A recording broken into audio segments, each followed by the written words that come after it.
Nesse vídeo vamos falar sobre as principais inovações tecnológicas já utilizadas na educação em 2023 e quais são aquelas que vão entrar em evidência em 2024 para transformar, ou pelo menos para tentar transformar a educação do nosso país. Me chamo Vicente Santos, sou professor há mais de 30 anos e nesses 30 anos vi muita inovação tecnológica dentro e fora de sala de aula. Vamos entender hoje as que estão por vir por aí. Qual a maior inovação tecnológica que surgiu neste momento em que estamos vivendo a era da tecnologia? Sala de aula invertida, microaulas, gamificação dentro de sala de aula? O uso de celular banido em diversas nações pode ser um grande aliado. No entanto, cabe aqui uma indagação. E quem não tem celular? E as escolas, principalmente a de um público mais pobre, vai ficar aquém dessas novas tecnologias? O uso de celular pode melhorar muito a vida da educação, mas pode fazer com que a educação se torne uma educação mais assertiva, mas pode também e provavelmente vai fazer com que o abismo entre aqueles que têm acesso à tecnologia pode ter em termos de educação e aqueles que não têm acesso à tecnologia. As inovações, elas são positivas ou negativas em sala de aula? Depende. Eu acredito na positividade. Tudo que vier somar em relação à educação, para mim é positivo. Acredito eu que para você também é positivo. Para você, professor, para você, pai, para você, aluno, é positivo. Talvez traga um frescor à educação no nosso país ou em qualquer parte do mundo. Só que, claro, cabe algumas reflexões. E a escola e o aluno que não tem acesso à tecnologia, como vai ficar? A questão da tecnologia, ela faz parte do contexto do crescimento da humanidade. Não dá para barrar o uso e o avanço tecnológico. Ponto. No entanto, enquanto essa tecnologia ela ficar para poucos, o seu uso, na minha opinião, termina sendo negativo. Uma das grandes apostas para a educação, não apenas de 2023, 2024, 2025, que é a gamificação. Para muitos, é a grande aposta da educação no século XXI. E o que é isso? É transformar a sala de aula numa grande estação de game? Ou fazer um RPG em sala de aula? Claro que não.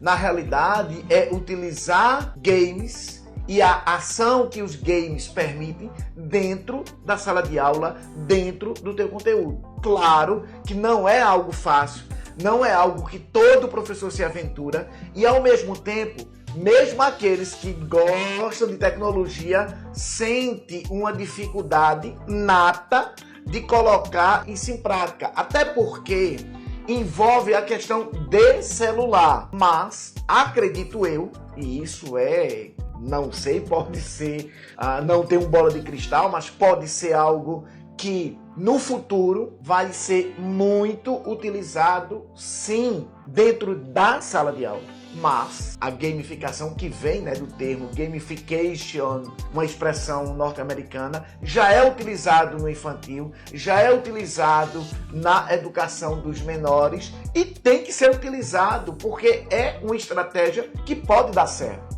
Mas não é algo fácil de forma alguma. Mas é uma aposta. Gamificação da educação, ou pelo menos de algumas atividades da educação. Pensando aqui na questão dos jovens, dos estudantes, eles estão prontos para a ideia de gamificação? Não tenho dúvida, quem não está pronto é a gente. A utilização de RPG, de tecnologia envolvidas em videogames que podem se tornar conteúdo de aula. pode ter certeza, os alunos vão ajudar os professores, porque eles entendem muito mais, eles vão muito mais além do que a gente em qualquer ramo de tecnologia. Então, é mais fácil a gente sentar com os alunos, preparar uma aula utilizando a gamificação do que outros profissionais. Quer ter sucesso com os alunos utilizando a gamificação? Senta com eles, vai entender como, junto com eles, pode ser feito, pode ser rotacionado o conteúdo para uma aula com gamificação. Eu não tenho dúvida alguma que os alunos vão nos dar aula nesse sentido. E veja, e aí entra algo que é altamente positivo. A participação do aluno nas estratégias de construção do próprio saber é fundamental. É isso que a gente pede, não é isso que a gente quer? Então vejam, é um caminho, para mim, é sem volta. E para muitos que na realidade possam ver a tecnologia como um aliado. Veja, eu sou contra o uso de celular em sala de aula, mas eu sou contra o uso de celular em redes sociais, em jogos que dispersam o aluno em relação ao conteúdo ministrado. Mas se isso for utilizado para ser um aliado do conteúdo, gente, é o melhor dos mundos. Para eles, eu não sei se para a gente, não é? Porque a gente, para dominar isso, vai demorar um pouquinho, não vai? Mas pense nisso, professor. Isso pode ser uma saída muito legal, porque vai ter algumas aulas que a gente pode utilizar o celular e algumas aulas que o aluno vai entender que o celular não é para ser usado.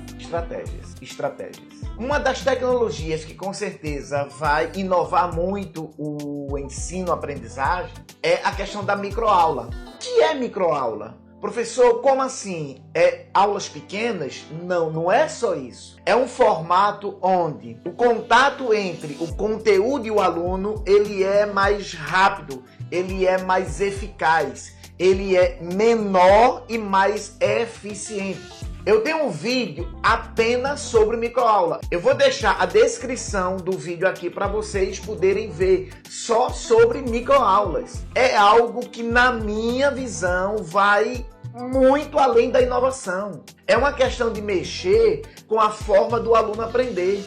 Essas microaulas é como se fossem pequenas parcelas do conteúdo, só que de forma muito mais eficiente. Hoje, o aluno ele não consegue, isso é algo que eu tenho certeza que todos os profissionais envolvidos em educação devem concordar comigo. O aluno ele perde o foco com uma rapidez incrível dentro de sala de aula, nas aulas presenciais, e principalmente fora delas, nas aulas online. Então, se essa aula ela for com uma duração menor, ela for mais eficiente no que ela quer passar, no propósito do conteúdo, não tenha dúvida, o aluno vai aprender mais, inclusive dentro da sala de aula, nas aulas presenciais.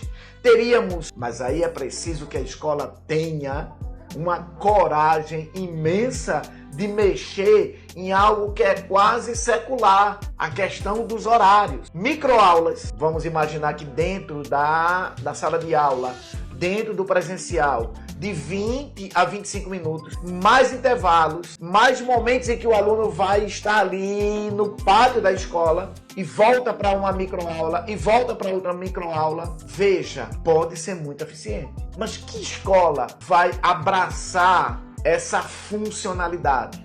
Vai demorar. Mas aquela que fizer isso de forma mais eficiente, não tenha dúvida, ela vai sair na frente do quanto o aluno pode aprender de fato nas escolas. Fica a dica para os diretores, para os donos de escola desse país. A microaula é o futuro dentro e fora de sala de aula. O que lá fora estão construindo em termos de tecnologia ou termos de inovação dentro das escolas, dentro de sala de aula? Eu vou dar aqui alguns exemplos que eu acho de grande relevância. Vamos lá.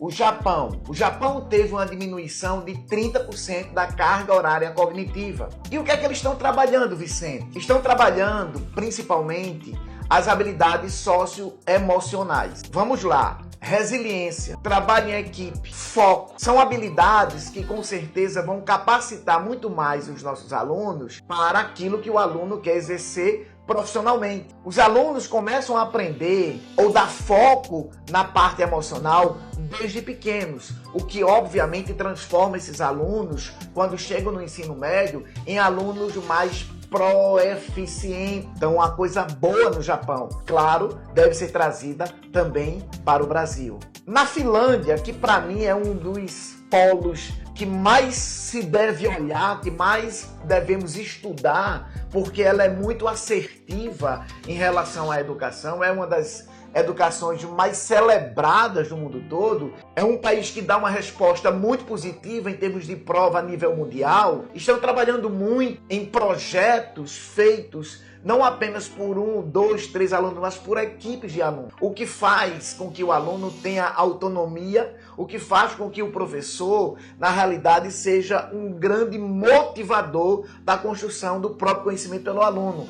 É algo com certeza maravilhoso. Claro que para isso as salas de aulas deveriam ser preparadas e os profissionais também preparados para tal função ou para tal forma de ensinar. Talvez haja ou tenha que existir uma mudança muito grande na forma da gente ensinar.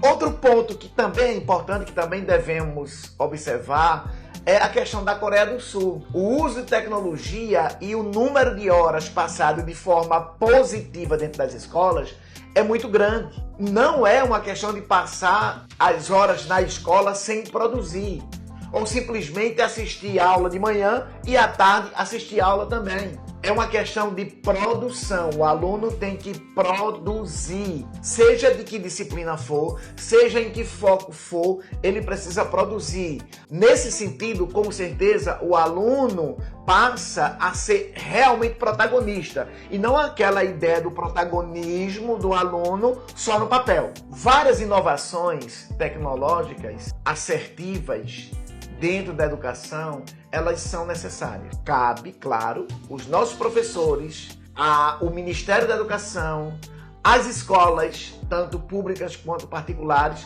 olharem de fato para essas inovações como algo positivo e trazer para cá as ideias que possam de fato serem colocadas em sala de aula. Não adianta sonhar demais. A gente tem que projetar algo que a gente possa, de fato, concretizar. Isso é muito importante. Cabe aqui, no entanto, uma indagação que é extremamente importante. O uso de tecnologia em sala de aula vai ser para todos? Ou esse uso de tecnologia vai ser para poucos? Sejamos sinceros, a escola pública não acompanha a escola particular, a escola privada em muitos casos. Se a gente utiliza a tecnologia de forma ampla, ok, que premie todos os alunos, não precisa ser igual, mas precisa dar oportunidade a todos. Não adianta apenas colocar tecnologias, essas mudanças dentro da escola privada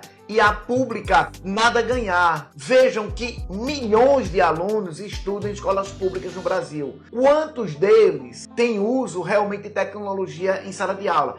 Até tem aquelas escolas que são modelos para propaganda de políticos que usam a educação para ganhar voto. Ponto. Então, se é para usar tecnologia, o Ministério da Educação tem que ser extremamente consciente de aprovar tecnologias em sala de aula que possam ser utilizados tanto pelos alunos da escola pública quanto pelos alunos da escola particular. Porque senão vai ser tecnologia para pouquíssimos, não é nem pouco, é pouquíssimos. E aí, de novo, quem tem mais recursos financeiros sai na frente. E está na hora da gente ter uma educação igualitária. Outro ponto importante em termos de tecnologia é a sala de aula invertida, onde os alunos são protagonistas. De novo, Vicente, de novo sim, gente. Na realidade, os alunos, eles vão estudar em casa e fazer atividades na escola. Vejam, não é o contrário? Os alunos não estudam na escola e faz atividade em casa. É, na realidade, estudar em casa, estudar o conteúdo, a construção do conteúdo e na escola fazer atividades seja elas lúdicas, seja elas, lógico que tem que ser uma atividade diferenciada. É claro que tem que ser uma atividade diferenciada, que chama atenção, que seja realmente uma construção. Mas veja, é estudar em casa e fazer atividade ou na escola ou no curso, seja onde for. Mas o aluno vai estudar em casa e fazer atividade na escola. Isso é a famosa sala de aula invertida. Dá certo? Sim, pode dar certo. Tudo na realidade para fazer com que o aluno construa o conhecimento, não tenha dúvida alguma, dá certo sim. Fazer com que o aluno trabalhe, fazer com que o aluno se mexa, fazer com que o aluno não apenas fique recebendo as informações na escola é maravilhoso. Na escola ele vai construir o saber, claro, com a nossa ajuda. Mas é algo instigante. Vocês não acham? A tecnologia pode ser uma arma para uma educação mais eficiente? Não tenha dúvida. Eu acho sim. Não. Eu acho não. Eu tenho certeza que vai ser. Eu tenho certeza que já é utilizada em muitos casos para o benefício da educação. Porém, é preciso consciência. É preciso que a gente utilize sim a tecnologia, mas abraçando os alunos como um todo. Aluno, tecnologia. E, ao mesmo tempo, a responsabilidade do aluno em relação ao modelo que a gente possa implantar em sala de aula. Aí sim, a tecnologia ela é bem utilizada, ela vai ser primordial, eu diria, no ensino-aprendizado. A gente não pode nadar contra a maré, fato. Mas a gente pode nadar a favor da maré, mas sabendo o que está fazendo.